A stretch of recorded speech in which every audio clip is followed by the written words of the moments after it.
මට අමුතු සාද්‍යයක් ඇහෙනවා. කාටියම ටිකක් ඒක ගැන සෝදිසි කරලා බලන්න. ඒක නෙමෙයි. මොකක්ද ඒ කෑ ගන්න සද්දයක් ඇහුනේ? ඕ මේ ඇවිල්ලා ඉන්නේ හින්ලි පිලෙට් කාකාසි හටකේ. あの世に行く前にお前がこっちに来んのシャリンガンが欠かすことなお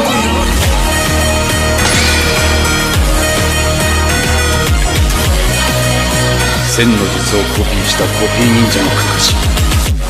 කාකාසි ගැන කිව්වොත් කාකාසි ඉපදුනේ කොනහා විලේජ් දෙකේ. කාකාසිගේ අම්මා ඉතසු කෙනෙක්. එයාගේ අම්මගේ නමක් ගැන සඳහන් වෙලා නෑ. කාකාසිගේ තාත්තගේ නම විදිහට සඳහන් වෙලා තියෙන්නේ සකුමෝ හටකේ. කාකාසි ඉපදෙද්දිම එයාගේ අම්මා හදිසියේ නැතුව යනවා. ඒ හින්දා එයාට ඉතුරු ජීවිත කාලෙම ගත කරන්න වෙන්නේ එයාගේ තාත්තත් එක්ක. මෙයාගේ තාත්තම තමයි ඒ කාලේ වයිට් ඩ්‍රැගන් කියලා හඳුන්වන්නේ. මෙයත් කාකාසි වගේම බලවත්ම සුපිරි වැඩේ. මෙයාට තිබ්බ පොඩි අඩුපාඩුවක් තමයි මෙයාට කොච්චර සුපිරි මිෂන් එකක් තිබ්බත් මෙයා ඒක එයාගේ යාළුවෝ වෙනුවෙන් අතාරිනවා. ඒ හින්දාම සකුමට කට්ටිය බොළඳයි කියලා තංවඩු ගැහුවා. මේ සිද්ධිය හින්දාම සකුමෝ මානසිකව වැටුණා. එක දවසක් කාකාසි ගෙදර ඇවිත් දොර ඇල්ල බලද්දී එයාගේ තාත්තා නැති වුණා. මේ වෙලාවේදී කාකාසි හිතුවේ තාත්තයව දාලා ගිහින් කියලා. ඒත් එක්කම කාකාසි හිතේ තාත්තා ගැන පොඩි වෛරයක් ඇති වෙනවා. කාකාසි මෙන්න හිතන්නේ තාත්තා කොහොමද බොළඳ කෙනෙක්. මං එයාට වැඩිය දක්ෂ වෙනවා. එයාට වැඩිය හොඳට වැඩ කරනවා. මෙහෙම හිතපු කාකාසි එයාගේ අධිෂ්ඨානයට යන්න හොඳටම වැඩ කරා. කාකාසිගේ මුළු ළමා කාලයම ගත කරේ ගෙදර වැඩවලටයි පුහුණුවීම් වලටයි. මේ පුහුණුවීම් හින්දා කාකාසිට අවුරුදු 5 වෙද්දී එයා ජූනියර් කෙනෙක් තරම්ම දක්ෂ වුණා. ඊට පස්සේ මෙයාගේ ටීම් එක ගැන කතා කරොත් රින් කියලා ගෑනු ළමයයි ඔබිට හොයවත් ටොබි කියන පිරිමි ළමයයි මිනාටෝ සෙන්සේ යටතේ තමා මෙයාගේ ටීම් එක හැල්ලා තිබ්බේ. මෙයාගේ ටීම් එක ඒ කාලේ තිබ්බ දක්ෂම ටීම් එකක්. කාකාසි එයාගේ ටීම් එකත් එක්ක එකතු වෙලා ගොඩක් මිෂන් කරා වගේම මේ මිෂන් වලදී කාකාසි එයාටම කියලා හොඳම යාළුවෙකුට ඇති කරගන්නවා. ඒත් මෙහෙම මිෂන් කරාට ඒ කරන එක මිෂන් එකකදී කාකාසි ඇඟට ගලක් පෙරලෙනවා. ඒත් ඒකෙන් ටොබි කාකාසිව බේර ගන්නවා. මේකට ටොබිට කාකාසිගේ ඇඟට පැනලා කාකාසි වෙතනින් තල්ලු කරන්න වෙනවා. මේ හින්දා ටොබිට ඒ ගලට යට වෙන්න වෙනවා.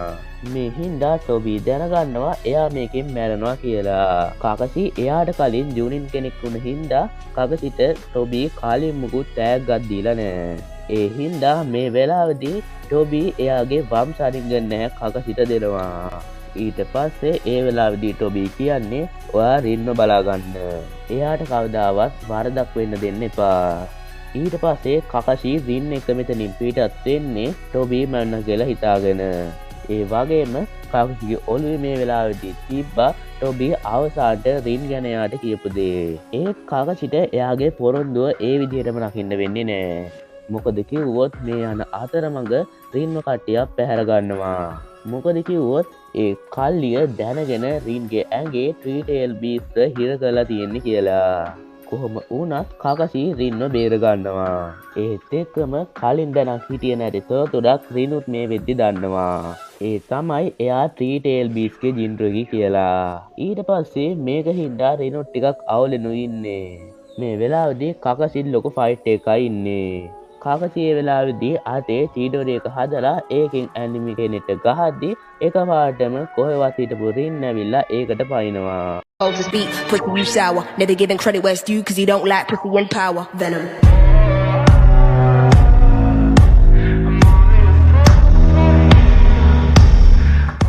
මේ හින්දා රින්ට එතනදී මැරෙන්න වෙනවා. මෙතන ඉඳන් තමයි කාකාසි කතාව වෙනස් වෙන්නේ. මොකද දැන් කාකාසි තේරුම් ගිහින් තියෙන්නේ එයාට අම්මන් නැති තාත්තන් නැති යාළුවෙක්වත් නැති නිකම්ම නිකමෙක් කියලා. ඒ හින්දාම කාකාසි ආන්ඩ්‍රු බ්ලැක් ඕප්ස් වලට බැඳෙනවා. ඊට පස්සේ ඒකට බැඳපු කාකාසි ඒකේ ප්‍රසිද්ධ වෙන්නේ ගොඩක් නපුරු නින්ජා කෙනෙක් විදිහට. ඒත් මෙයාගේ රෑන්ක් එක නම් ඔක්කොටම වඩා වැඩි. මේ අතරතුරදී තමයි නයින්ටේල් බීස්ගේ පහර දීමෙන් මිනාටොත් මැරෙන්නේ. ඒත් ඒකම එයාගේ ජීවිතේ හිටපු එකම එක්කෙනා වන එයාගේ සෙන්සෙත් එයාට නැතුව යනවා. ඊට පස්සේ කාකාසි ටර්ට් හොකාගේත් එක්ක වැඩ කරන්න පටන් ගන්නවා. ඒත් අන්තිම නාතලෑ ජූනින් එක්ස්ෑම් එක වෙලේදී හෝකාකටත් ඕන්ති මරු අතින් මැරෙන්ඩ සිද්ධ වෙනවා. ඒ වගේම අරරින්ගේ මරණය හින්දා ඔබිටොත් දැන් කාකසිගේ හොඳ මහතුරෙක් වෙලා. ඒක හින්දම රින් වෙනුවෙන් ඔබිටෝ ෆෝර්ග්‍රේට් නින්ජා එක පටන් ගන්නවා. මේකේ සිදුවන සටන් අතරතුරදී කාකසිට එයාගේ චාරිංගන්න එකක් නැති වෙනවා. ඊට පස්සේ ෆෝර්ග්‍රේට් නින්ජා එකෙන් පස්සේ කාකසිට හෝකාගේට අඳුරක් ලැබෙනවා. ඒත් එකම ටික කාලයක් හෝකාගේ වෙලා හිටපු කාකසි එයාගේ ජීවිතයෙන් සමුදෙනවා. ඉතින් අද වීඩියෝ කොහොමද? වීඩියෝ හොඳයි නම් මේ වීඩියෝ එකට ලයික් එකක් දාලා ෂෙයා පාරකුත් දාන්න අමතක කරන්න එපා. ඒ වගේම මේ වගේ තවත් වීඩියෝක් ඉක්මනට ගෙනාවේ මේ බලාපොරොත්තුෙන් අද මම ඔයාලගෙන් සමු ගන්නවා. එහෙනම් ඔයාලට සුබ දවසක්.